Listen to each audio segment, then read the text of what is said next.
تو جلد بازی والا عنصر ہم سب میں ہے. جلد بازی کا مطلب انجام سے بے خبر ہو کے کام کرنا. کہتے ہیں نا بے وقوفوں کی اقسام کیا ہے.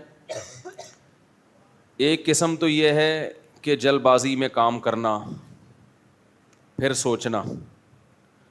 اس سے بڑی قسم یہ ہے کہ جلد بازی میں کام کرنا اور نقصان ہو جائے تو پھر بھی نہ سوچنا. تو ہم لوگ اس لیول پہ, اللہ کا شکر ہے ہمارا لیول ہر چیز میں بہت ہائی ہے. یعنی ہم لوگ بہت سارے کام کرتے ہیں, اس پہ ہمیں نقصان ہوتا ہے, سوچے سمجھے بغیر کام کر رہے ہوتے ہیں, نقصان ہوتا ہے. تو یہ نہیں کہ چلو اگلی دفعہ میں ہم احتیاط کریں گے, آئندہ یہ غلطی نہیں کریں گے. کام کرنے کے بعد بھی نہیں سوچتے. اور اس سے بڑا بے وقوف وہ ہے, 3 درجے ہوتے ہیں ہر چیز میں, آپ کو پتہ ہے نا, ہر چیز میں 3 اسٹیپ ہوتے ہیں. ایک بے وقوف, ایک اس سے بڑا بے وقوف, اور ایک انٹرنیشنل بے وقوف. ہماری کنڈیشن پتہ ہے کیا ہے؟ جلد بازی میں کام کیا سوچے سمجھے بغیر, اس کے تمام نتائج اور پہلوؤں پہ غور کیے بغیر کام کیا. پھر جب اس کا نہیں سوچے سمجھے بغیر نقصان ہو گیا تو بھی نہیں سوچ رہے, یہ ڈبل بے وقوف. اس سے بڑے بھی ہم بے وقوف ہیں, وہ یہ کہ پھر ہم ڈالتے ہیں تقدیر پہ, یار کیا کریں مقدر میں یہی لکھا ہوا تھا. تو اب وہ تو مقدر سے کون لڑ سکتا ہے بھائی. مقدر کی تقدیر کی بات اس وقت کی جائے گی جب آپ نے کام کرنے سے پہلے سوچا ہو, اس کے نتائج بھی سوچے ہوں, اس کے کیا فائدے ہو سکتے ہیں, کیا نقصانات, پوری ذمہ داری کے ساتھ مشوروں کے ساتھ کام کیا. اللہ کی طرف سے اب نقصان ہو گیا تو پھر شریعت کہتی ہے کس پہ ڈالو بھائی, مقدر پہ. اب تقدیر سے کوئی لڑ نہیں سکتا. ایسے موقع پہ ہے کہ تقدیر کا استعمال, تو شریعت نے ہمیں جو تقدیر کے استعمال کا حکم دیا وہ حکم ایسے موقع پہ دیا ہے جب, کیونکہ بہت سارے کام ایسے ہوتے ہیں آپ کامیابی کے تمام اسباب اختیار کر لیتے ہو پھر بھی نہیں ہوتا, کیونکہ اللہ کے ارادے کے بغیر کام ہوگا نہیں. ایسے موقع پہ ہمیں حکم ہے کہ بھائی آپ اپنے قوائف پورے کر لو. اب کس پہ ڈالو گے؟ اللہ پہ. آپ کام کیے بغیر اللہ پہ نہیں ڈال سکتے. تو ہم لوگ بے وقوفی کے 3 درجات, کام سوچے بغیر کرنا, نقصان ہو جائے تو پھر بھی مت سوچنا کہ چلو آئندہ کے لیے, اور تیسری اس سے بڑی ہماری بری خصلت, اپنی حماقتوں سے نقصان ہوا ہے اور پھر تقدیر کے عقیدے کا سہارا لے کے تسلی حاصل کرنے کی کوشش کرنا, تاکہ ہمیشہ کے لیے غلط کرنا سیکھ جائیں. ہم ہمیشہ کے لیے کیا سیکھ جائیں؟ ایک آدمی نے مجھے کہا جاپانیوں کی عمریں لمبی ہوتی ہیں, پاکستانیوں کی کم ہوتی ہیں, تو کیا اللہ نے ان کی تقدیر میں لمبی عمر لکھی ہوئی ہے؟ میں نے کہا ان کی تقدیر میں اللہ نے لمبی عمر لکھی ہوئی ہے, اور ساتھ میں یہ بھی لکھا ہوا ہے کہ اپنی صحت کا بہت خیال کریں گے, کھائیں گے ایسی چیزیں, برگر پیزے نہیں کھائیں گے.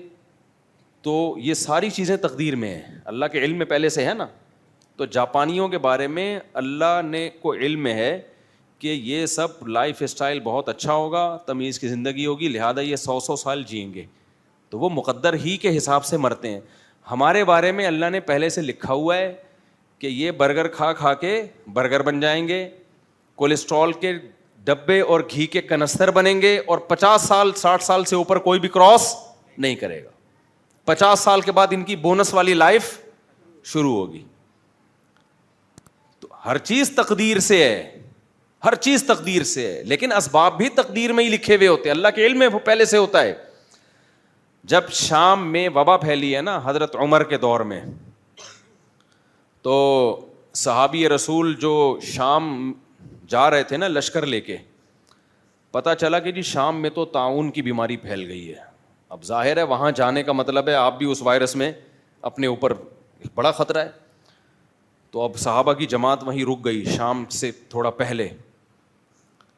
غالباً عبیدہ ابن جراح رضی اللہ تعالیٰ عنہ تھے غالباً. تو انہوں نے اب مشورہ کیا بھائی کیا کریں ہم, بعض صحابہ نے مشورہ دیا ہمیں واپس جانا چاہیے.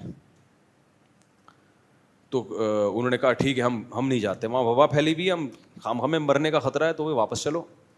تو کسی نے کہا اللہ کی تقدیر سے بھاگ رہے ہو آپ, تقدیر میں موت لکھی ہے تو آئے گی, تقدیر سے کیوں بھاگ رہے ہو؟ انہوں نے بڑا پیارا جواب دیا، فرمایا نعم نفر من قدر اللہ الی قدر اللہ، ہم اللہ کی تقدیر سے بھاگ کے اللہ کی تقدیر ہی کی طرف جا رہے ہیں. تقدیر میں مرنا ہے تو زندہ ہونا بھی تو تقدیر میں لکھا ہوا ہوتا ہے کہ زندہ رہے گا یہ، ابھی نہیں مرے گا. ٹھیک ہے نا؟